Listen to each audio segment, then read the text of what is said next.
শুরুতে আসি একটু মানবের কাছে।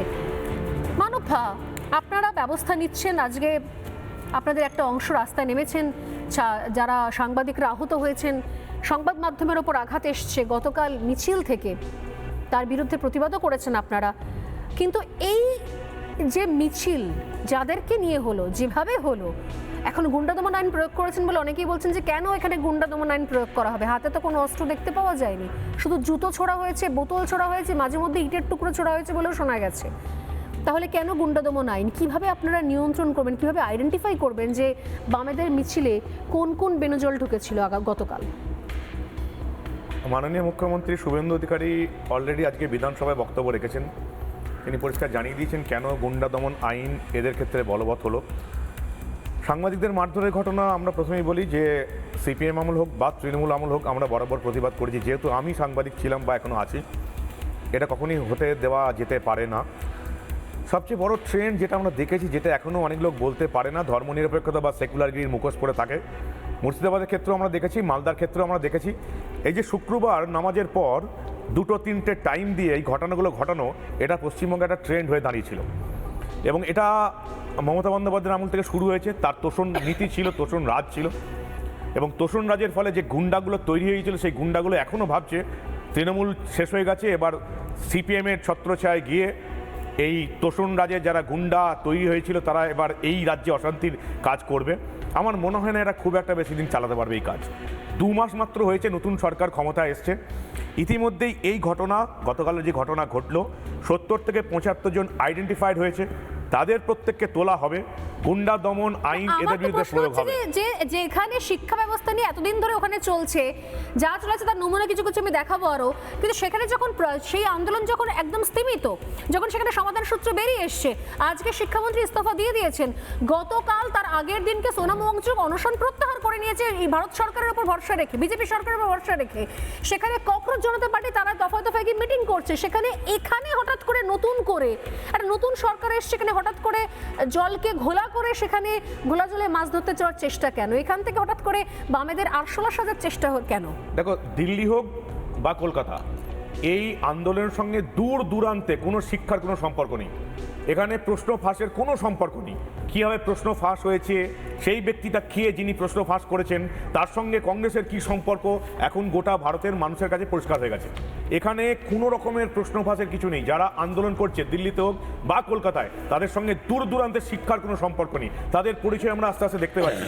কলকাতার ক্ষেত্রে যেটা হলো, পরিষ্কার বামেরা এই ঘোলা জলে মাছ ধরতে নামলো, এবং সেখানে ওই যে বললাম একদম ডেলিভারেডলি শুক্রবার এই দুপুর 3টে-2টোর এই সময়টা বেছে নেওয়া হলো, এবং এই জিহাদি শক্তিকে কাজে লাগানো হলো যাতে আমাদের সরকারকে অপদস্থ করা যায়।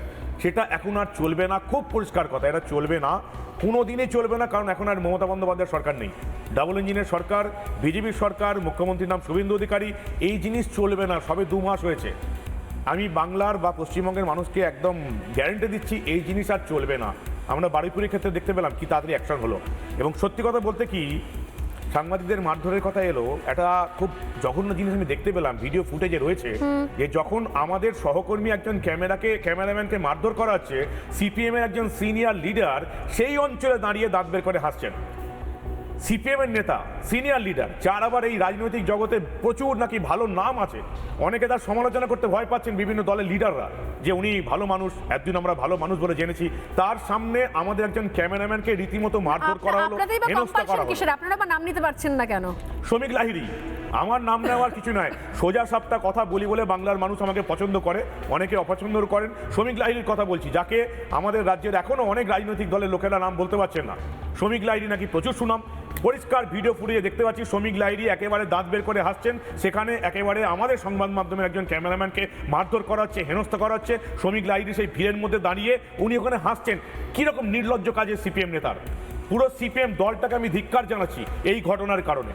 যে কোনো কারণই হোক, তিনি সাংবাদিক হতে পারেন, ক্যামেরাম্যান হতে পারেন, কোনো সাধারণ মানুষ হতে পারেন, এতদিনের একটা পুরনো রাজনীতিবিদ, তার সামনে তার দলের লোকজন, তিনি আন্দোলনে গেছেন, তার দলের লোকজন একজনকে মারধর করছে, তিনি তাকে বাধা দিলেন না, ন্যাক্কারজনক কাজ, আমি ধিক্কার জানাচ্ছি। এবং বেশ কিছু ক্ষেত্রে জোর করে যারা হয়তো মিছিলে নেইও, যারা শুধুমাত্র পাশে ছিলেন, দূর থেকে ভিডিও করছিলেন, ভিজুয়াল নিচ্ছিলেন, আপনারা বুঝতেই পারছেন নিশ্চয়ই, ক্যামেরা পার্সন তাদের দায় থাকে গোটা ঘটনার ভিজুয়াল নেওয়ার, তাকে পর্যন্ত টেনে নিয়ে এসে মারা হয়েছে, তার পর্যন্ত ক্যামেরা ভাঙা হয়েছে।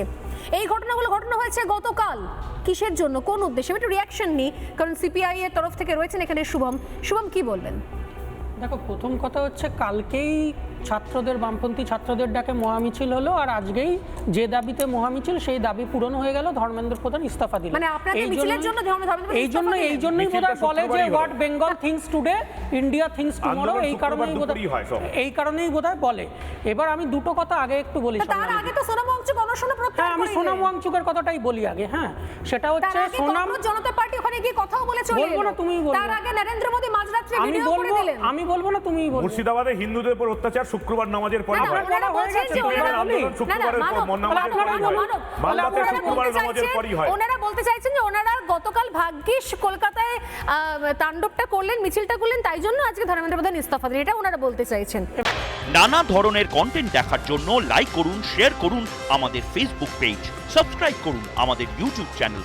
পাশাপাশি অন্যান্য ব্রেকিং নিউজের জন্য অবশ্যই চোখ রাখুন রিপাবলিক বাংলায়।